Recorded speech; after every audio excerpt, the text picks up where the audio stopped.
여러분, 요즘 건설 현장 심상치 않습니다. 중대재해처벌법 때문도 아니고요. 노조 간의 알력 때문도 아닙니다. 이게 원자재 가격이 완전히 폭등했기 때문이에요. 폭등. 여러분 이거 한번 보세요. 철물이나 각재나 합판 가격이요.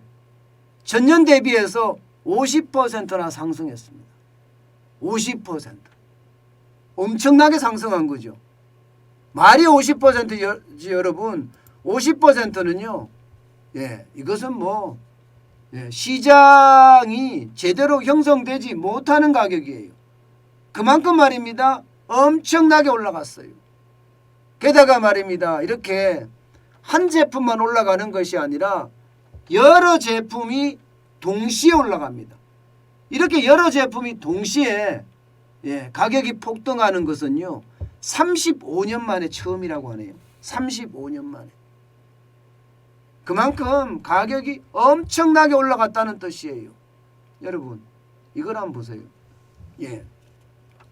2021년 1분기 대비 2022년 현재입니다.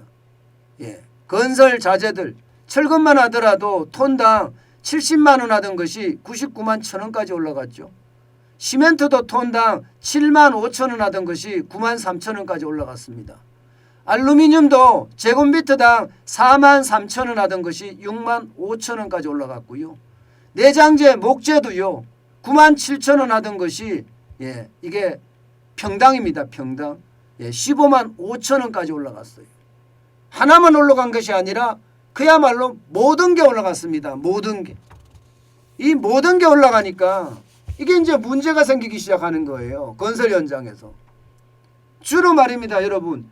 철근을 쓰는 사람, 시멘트를 쓰는 사람, 알루미늄을 쓰는 사람, 내외장재 목재를 쓰는 사람, 이 사람들은 각각 다 다릅니다.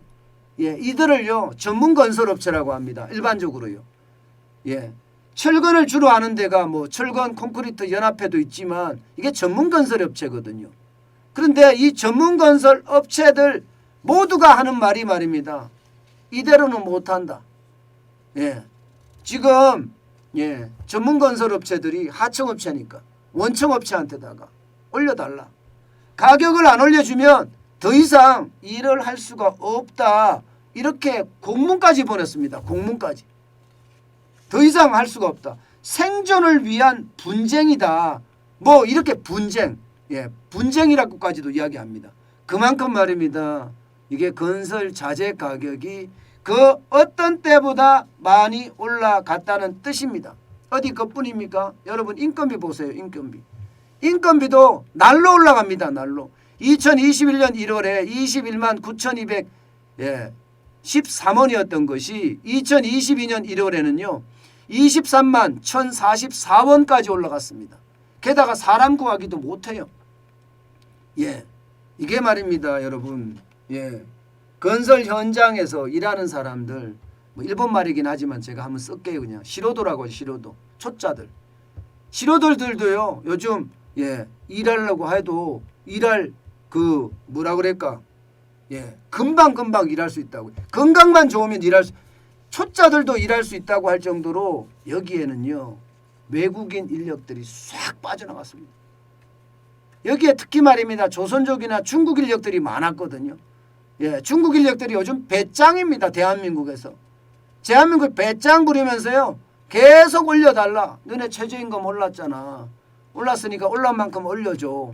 그런데 하루에 23만 원씩 주고 일을 한다. 이렇게 생각을 하니까 이게 여러분 전문건설업체 입장에서는 안 그래도 원자재 가격이 자재값이 동시에 폭등해서 난리인데 여기에 인건비까지 같이 동시에 폭등을 하니까 아이고 난 못하겠어 이제. 난 못하겠어. 나 더 이상 못하겠어 하고 그냥 만세를 지금 부르는 겁니다. 오죽했으면 여러분 이게 하청업체가 원청업체에 공문을 보내는 사례는 진짜 잘 없어요. 자칫 잘못 보냈다가 눈밖에 날 수가 있거든요. 눈밖에. 그렇게 눈밖에 나면 이게 다시는 수주를 못 받으니까요. 그런데 눈밖에 나도 상관이 없다 이렇게 생각하는 겁니다. 모두가 공문을 같이 보내니까 말입니다. 공문을 보낼 수밖에 없는 상황이니까 그런 거예요. 안 그러면 죽으니까. 이게 뭐 쥐도 막다른 골목에 몰리면 고양이를 문다고 하잖아요. 딱 그 짝입니다. 제가 비유를 잘못했는지 모르겠지만 그 정도로 열악하다는 얘기. 그 정도로 열악하다. 여러분 이렇게 되면 여러분 공사 현장 입장에서는요 굉장히 어렵죠. 공사 현장 입장에서. 아니 오죽했으면 이들이 공문을 보냈겠냐고요. 공문을. 예, 중건 건설사나 대형 건설사 원청업체에다가 다 보냈습니다. 그러면서 보내면서 하는 말이 20% 정액해달라는 거예요. 20%. 안 해주면 우리 더 이상 안 하겠다. 건설 현장 그냥 멈추겠다. 이렇게 이야기하는 겁니다. 여기에다가 3월 1일이면 이제 얼마 안 남았습니다. 3월 1일까지 손실보전 확약서를 달라는 거예요. 예. 손실보전 확약서를 주지 않으면 이제는 그에 대한 대응 조치를 하겠다. 심지어 말입니다. 조정에 불응하고 피해가 누적되면 공정위에 신고까지 하겠대요. 여러분 이게 진짜 말도 안 되는 일이 벌어지죠. 그죠? 이 원청업체를 대상으로 하청업체가 조정 불응을 하겠다. 뭐 아니면 손실보전 확약서를 달라. 이런 경우는 거의 없습니다. 대한민국에 진짜 이상한 일이 일어나는 겁니다. 이상한 일이. 그 정도로 말입니다.